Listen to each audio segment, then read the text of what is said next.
we have any S's? Let's check. All right.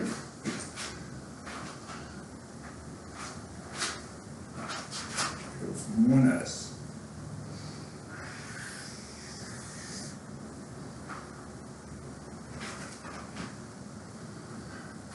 Any T's? Yeah, we have 2 T's.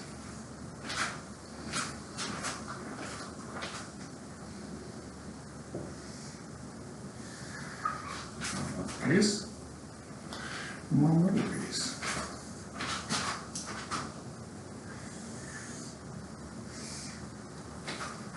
Do we have any B's? 1 B.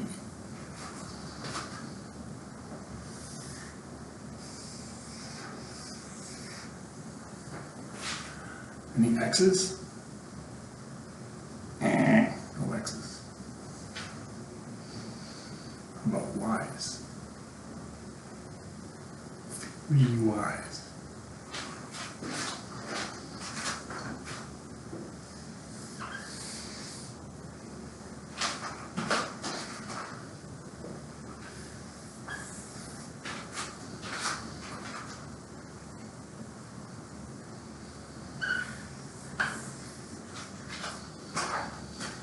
How about A's? No, no A's. How about O's? No.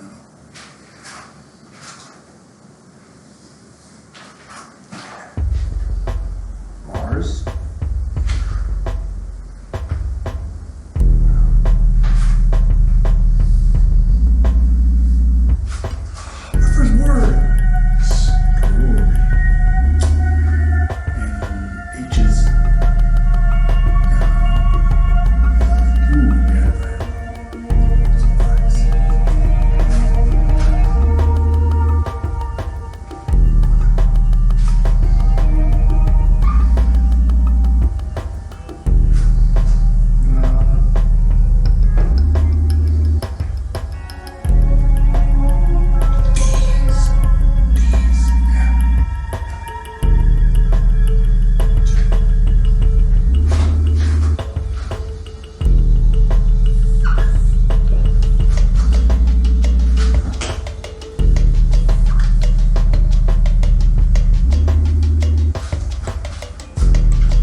Buddy Daddy story time. Buddy Daddy story time. Buddy and Daddy. Buddy Daddy story time. It's Buddy Daddy story time. Buddy Daddy story time. It's Buddy and Daddy story time. Yeah. Buddy Daddy story time. Buddy Daddy story time. We're gonna have take a city. We're gonna read about a peach.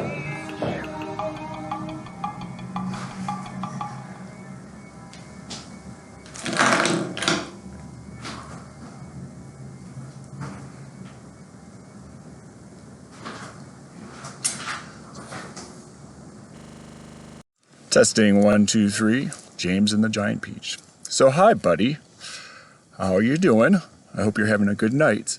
So anyway, for Buddy's Daddy story time, I figured I'd try something different. Reading a chapter book, 1 chapter each night. Or if it's a really short chapter, maybe 2 chapters. But either way, the first chapter book that ever got read to Daddy was read by Nana to me when I was your age, 5 years old, and it was this book that I'm going to read to you, and it's called James and the Giant Peach by Roald Dahl, who is a very famous author of children's and I think other stories too, but it's something that Mommy and Daddy definitely grew up reading and loving. So I hope you love it too. And one quick note for tonight and maybe another couple nights episodes, the sound quality might not be the best because I'm using the computer microphone, but hopefully we fix that soon. And subsequent episodes will be better. Anyways, without further ado, here we go. James and the Giant Peach by Roald Dahl. Here is James Henry Trotter when he was about 4 years old. Up until this time, he had a happy life, living peacefully with his mother and father in a beautiful house beside the sea. There were always plenty of other children for him to play with, and there was a sandy beach for him to run about on, and the ocean to paddle in. It was the perfect life for a small boy. Then one day, James's mother and father went to London to do some shopping, and then a terrible thing happened. Both of them suddenly got eaten up, in full daylight, mind you, and on a crowded street, by an enormous, angry rhinoceros, which had escaped from the London Zoo. Oh man. Now this, as you can well imagine, was a rather nasty experience for two such gentle parents. But in the long run, it was far nastier for James than it was for them. Their troubles were over in a jiffy. They were dead and gone in 35 seconds flat. Poor James, on the other hand, was still very much alive. And all at once he found himself alone and frightened in a vast, unfriendly world.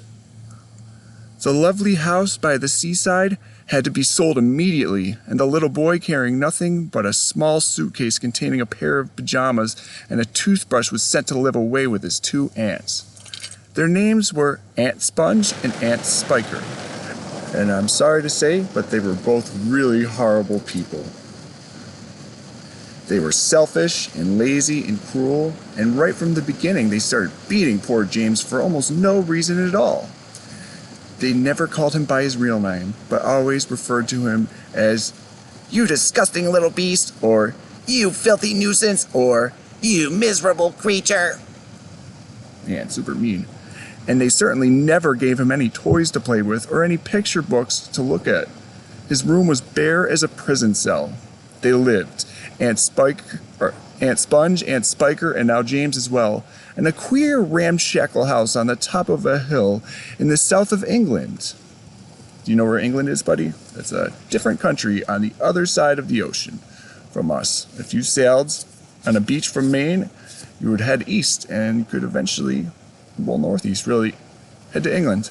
Anyways, so they were in England in a queer ramshackle house on the top of a high hill in the south of England. The hill was so high that from almost anywhere in the garden, James could look down and see for miles and miles across a marvelous landscape of woods and fields, and on a very clear day, if he looked in the right direction, he could see a tiny gray dot far away on the horizon, which was the house that he used to live in with his beloved mother and father.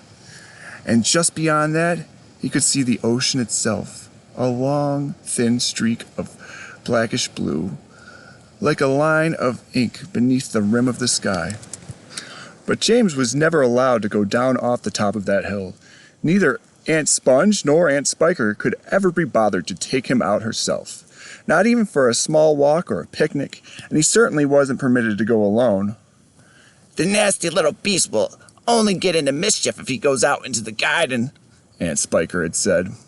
And terrible punishments were promised him, such as being locked up in the cellar with the rats for a week, if he even so much as dared to climb over the fence.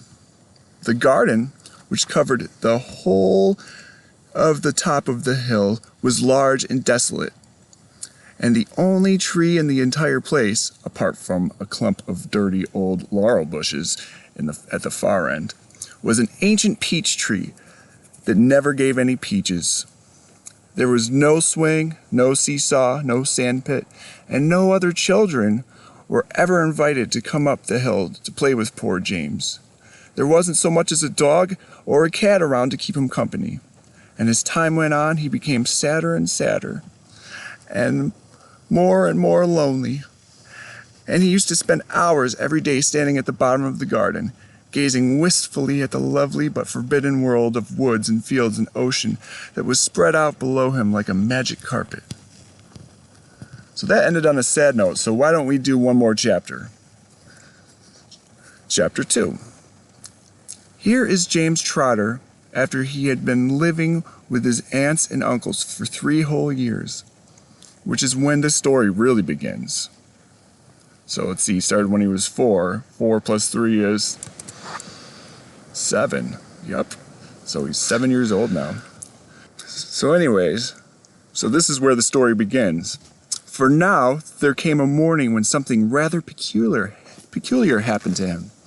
And this thing, which as I say was only rather peculiar, soon caused a second thing to happen, which was very peculiar. And then the very peculiar thing, in its own turn, caused a really fantastical, peculiar thing to happen. Oh my. It all started on a blazing hot summer day in the middle of summer. Aunt Sponge, Aunt Spiker, and James were all out in the garden. James had been put to work as usual. This time he was chopping wood for the kitchen stove. Aunt Sponge and Aunt Spiker were sitting comfortably in deck chairs nearby, sipping tall glasses of fizzy lemonade and watching him to see that he didn't stop work for one moment. Aunt Sponge was enormously fat and rather short. She had small piggy eyes, a sunken mouth, and one of those white flabby faces that looked exactly as though it had been boiled. She was like a great white soggy overboiled cabbage. Aunt Spiker, on the other hand, was lean and tall and bony. And she wore steel-rimmed spectacles. Those are glasses. Another word for glasses. That fixed on to the end of her nose with a clip. She had a screeching voice and long, wet, narrow lips. And whenever she got angry or excited, little flecks of spit would come shooting out of her mouth as she talked. And there they sat, these 2 ghastly hags, sipping their drinks, and every now and again screaming at James to chop faster and faster. They also talked about themselves, each one saying how beautiful she thought she was. Aunt Sponge had a long-handled mirror in on her lap, and she kept picking it up and gazing at her own hideous face. "I look and smell," Aunt Sponge declared, "as lovely as a rose. Just feast your eyes upon my face, observe my shapely nose. Behold my heavenly silky locks, and if you take off both of my socks, you'll see my dainty toes."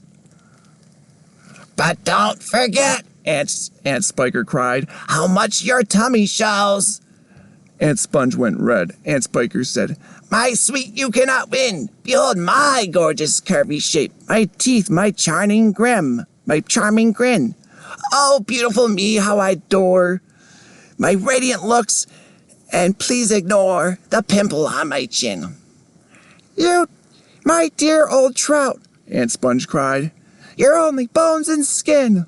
Such loveliness as I possess can only truly shine in Hollywood," Aunt Sponge declared. "Oh, wouldn't that be fine? I'd capture all the nation's hearts. They'd give me all the leading parts. The stars would all resign." "I think you'd make," Aunt Spiker said, "a lovely Frankenstein." Poor James was slaving away at the chopping block. The heat was terrible. He was sweating all over. His arm was aching. The chopper was a large, blunt thing, far too heavy for a small boy to use. And as he worked, James began thinking about all the other children in the world and what they might be doing at the moment. Some would be riding tricycles in their gardens. Some would be walking in the cool woods and picking bunches of wildflowers. And all the little friends whom he used to know would be down by the seaside, playing in the wet sand and splashing around in the water. Great tears began oozing out of James's eyes and rolling down his cheeks. He stopped working and leaned against the chopping block, overwhelmed by his own unhappiness.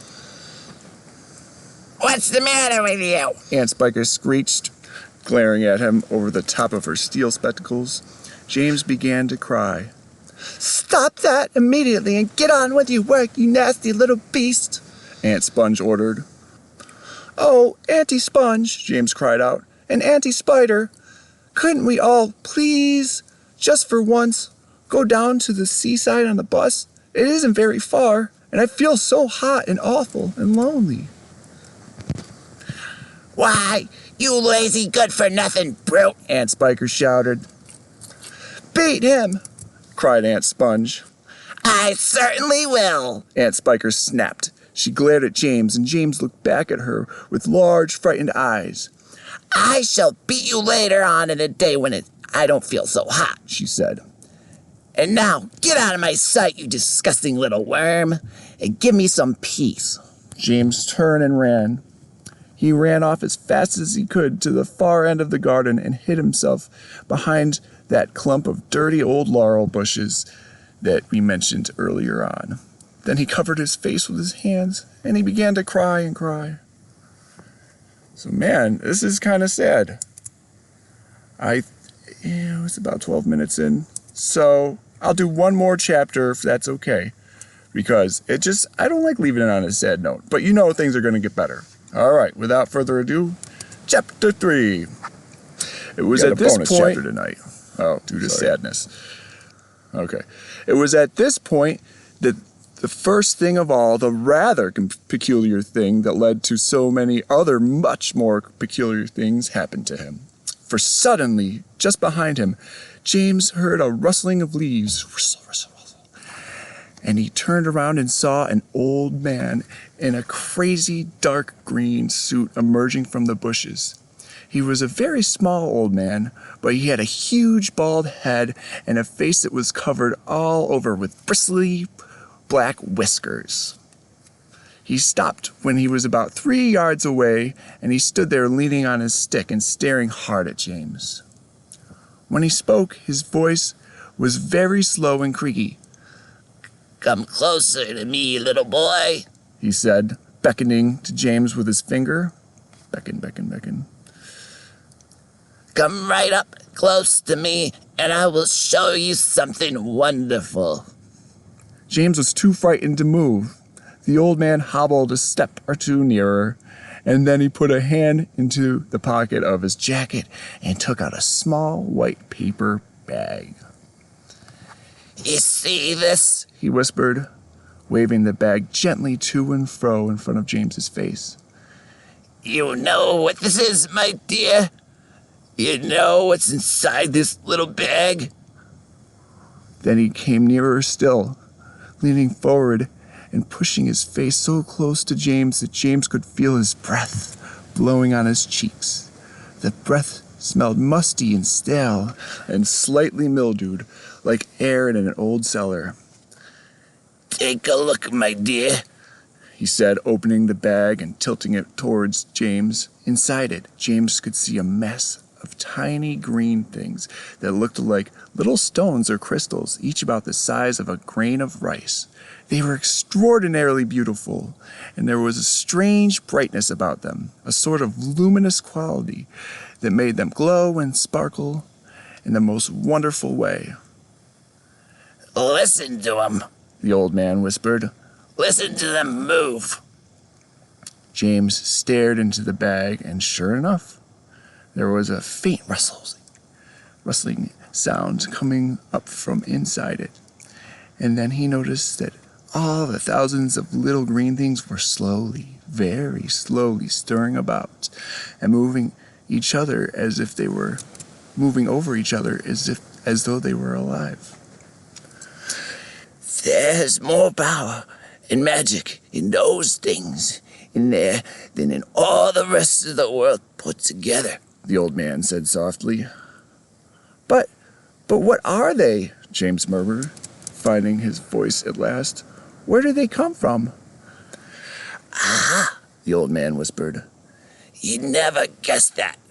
He was crouching a little now and pushing his face still closer and closer to James until the tip of his long nose was actually touching the skin on James's forehead. Then suddenly he jumped back and began waving his stick madly in the air. "Crocodile tongues!" he cried.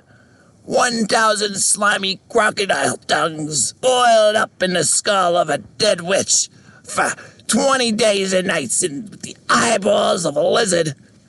Add the fingers of a young monkey, the gizzard of a pig, the beak of a green parrot, the juice of a porcupine, and 3 spoonfuls of sugar.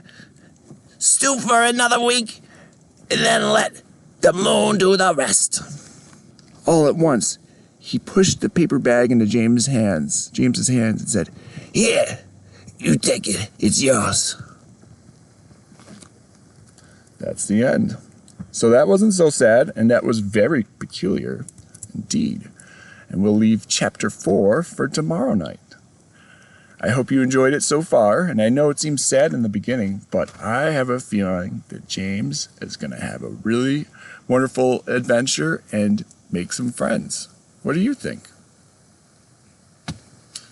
Anyways, buddy, I love you so very much, I might switch to video to say goodnight. Okay, back to video now. I love you so much, buddy. Sweet dreams, and I can't wait to read chapter 4 with you tomorrow night. I hope you're enjoying the book so far, and have really good dreams. I'm gonna sleep. Well, I recorded it earlier. Obviously, it's light out, but when you see this, it's gonna be dark out. And when I think about you, when you're watching this, I'll be getting ready for bed, and I'm gonna have sweet dreams about you and Mommy and baby girl and Margie and Allie, and we're gonna have a fun vacation, and it's gonna be super fun. We're gonna go to the ocean, or maybe a mountain, who knows? But anyways, I love you, I miss you, I cannot wait to see you. Good night, and I will be back tomorrow with chapter 4. All right, love you guys. Oh man, I came disconnected.